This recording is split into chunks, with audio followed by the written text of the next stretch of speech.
Pakistan terrorist attack பண்றதுக்காக Indian army operation Sindoor conduct பண்ணியிருந்தாங்க. Indian armed forces என்னென்ன ஆபரேஷன்லாம் இதுக்கு முன்னாடி வரைக்கும் கண்டக்ட் பண்ணியிருக்காங்க அப்படின்றத பார்க்க போறோம்.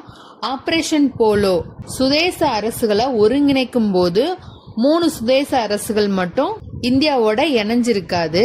அதுல ஒரு சுதேச அரசு ஹைதராபாத்தை இந்தியாவோட இணைக்கிறதுக்காக 1948 இந்த ஆபரேஷன் பண்ணாங்க. நெக்ஸ்ட் ஆபரேஷன் விஜய் போர்ச்சுகீசியர்களிடமிருந்து கோவா, டாமன் அண்ட் டையூ இதெல்லாம் கேப்சர் பண்றதுக்காக 1961 இந்த ஆபரேஷன் கண்டக்ட் பண்ணாங்க. ஆபரேஷன் பிளாக் டார்னடோ அப்படின்றது 2008 மும்பை அட்டாக் நடந்துச்சு. அதை சேஃப்கார்ட் பண்றதுக்காக இந்த ஆபரேஷன் நடந்தது. ஆபரேஷன் சமுத்திர சேது கோவிட்-19 டைம்ல அப்ராட்ல இருக்கிற இந்தியன்ஸை இந்தியாவுக்கு கொண்டு வர்றதுக்காக இந்த ஆபரேஷன் 2020 கண்டக்ட் பண்ணிருப்பாங்க. ஆபரேஷன் கங்கான்றது உக்ரைன் ரஷ்யா போர் டைம்ல உக்ரைன்ல இருக்கிற இந்தியன் ஸ்டூடெண்ட்ஸை திருப்பி நம்ம நாட்டுக்கு கொண்டு வர்றதுக்காக இந்த ஆபரேஷன் கண்டக்ட் பண்ணாங்க 2022.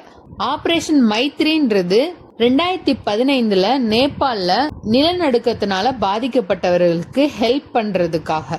ஆபரேஷன் தோஸ்த்ன்றது டர்க்கி மற்றும் சிரியால நிலநடுக்கத்தின் போது அங்க உள்ள மக்களை ரெஸ்கியூ பண்றதுக்காக 2023 கண்டக்ட் பண்ணிருப்பாங்க. ஆபரேஷன் இன்சனியத் அப்படின்றது பங்களாதேஷ்ல ரோஹிங்கியாஸ் அப்படின்ற ஒரு அகதிகள் நிறைய பிரச்சனைகள் போய்கிட்டு இருந்துச்சு. அவங்களுக்கு ஹெல்ப் பண்ற விதமா 2017 கண்டக்ட் பண்ணிருப்பாங்க. ஆபரேஷன் பேந்தர் அப்படின்றது ஆபரேஷன் சிந்தூர் மாதிரி தான் புல்வாமா அட்டாக்கு எதிராக இந்தியா கண்டக்ட் பண்ண ஆபரேஷன் தான் 2019 இதை கண்டக்ட் பண்ணிருப்பாங்க.